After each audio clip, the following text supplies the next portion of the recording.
മലയാളികൾക്ക് ഏറ്റവും ഫേവറേറ്റ് ആയിട്ടുള്ളൊരു ഫുഡ് ഐറ്റം ഏതാണെന്ന് ചോദിച്ചു കഴിഞ്ഞാൽ മിക്കവരും പറയാറുണ്ട് ബീഫ് റോസ്റ്റ് ഇങ്ങനത്തെ ഐറ്റംസൊക്കെ.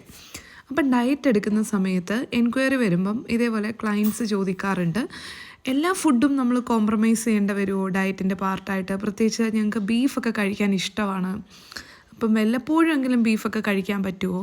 അപ്പോൾ അങ്ങനെ ചോദിക്കുന്ന എൻ്റെ ക്ലയൻറ്റ്സിന് വേണ്ടിയിട്ടാണ്. അപ്പോൾ നമുക്ക് ബീഫൊക്കെ വല്ലപ്പോഴും കഴിക്കുന്നതുകൊണ്ട് കുഴപ്പമില്ല, കാരണം ബീഫിനകത്ത് ഒരുപാട് നല്ല കാര്യങ്ങളും ഉണ്ട്. പ്രോട്ടീൻ പ്രസൻറ്റഡ് ആണ്, അയൺ ഉണ്ട്, വൈറ്റമിൻ ബി ഉണ്ട്. പക്ഷേ നമ്മൾ ഓവറായിട്ട് കഴിച്ചു കഴിഞ്ഞാൽ ഇതിൽ പ്രസൻറ്റഡ് ആയിട്ടുള്ള സാച്ചുറേറ്റഡ് ഫാറ്റും കൊളസ്ട്രോളും ഒക്കെ നമുക്ക് ഹാർട്ട് ഡിസീസ് ഉണ്ടാക്കാനായിട്ടുള്ള ചാൻസസ് ഉണ്ട്. അപ്പം മാസത്തിൽ ഒരു വട്ടമൊക്കെ ഫുഡ് ക്രേവിങ്സ് ഒക്കെ വരുമ്പോൾ നമുക്ക് ഇതേപോലെ ബീഫ് കഴിക്കാം. അപ്പം ഞാനിവിടെ ഒരു സിമ്പിൾ പ്രിപ്പറേഷനാണ് കേട്ടോ കാണിച്ചിരിക്കുന്നത്.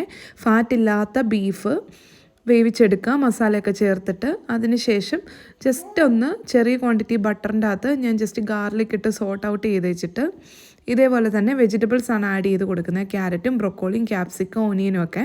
എന്നിട്ട് നമ്മൾ ബീഫ് കൂടെ ആഡ് ചെയ്ത് നന്നായിട്ട് മിക്സ് ചെയ്തെടുക്കുകയാണ് ചെയ്യുന്നത്. പിന്നെ പെപ്പർ പൗഡറും സോൾട്ടും ഒക്കെ നമ്മുടെ ഇഷ്ടാനുസരണം ചേർക്കാവുന്നതാണ്. അപ്പോൾ ഇങ്ങനെ കഴിക്കുമ്പം നമ്മൾ നോർമലി ബീഫ് കഴിക്കുന്ന അത്രയും ക്വാണ്ടിറ്റി കഴിക്കാനും പറ്റത്തില്ല. അതേപോലെ തന്നെ നല്ല രീതിയിൽ വെജിറ്റബിൾസ് വരുന്നത് കൊണ്ട് തന്നെ നമുക്ക് ഫൈബറും കാര്യങ്ങളൊക്കെ കിട്ടുന്നുണ്ട്.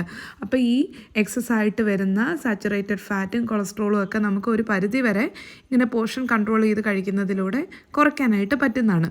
അപ്പം ബീഫൊക്കെ കഴിക്കാനായിട്ട് നിങ്ങൾക്ക് അഥവാ വല്ലപ്പോഴൊക്കെ ഇങ്ങനെ ഒരു ക്രേവിങ് തോന്നുവാണെന്നുണ്ടെങ്കിൽ ഈ രീതിയിൽ പ്രിപ്പയർ ചെയ്ത് ഹെൽത്തി ആയിട്ട് കഴിക്കാനായിട്ട് ശ്രദ്ധിക്കുക.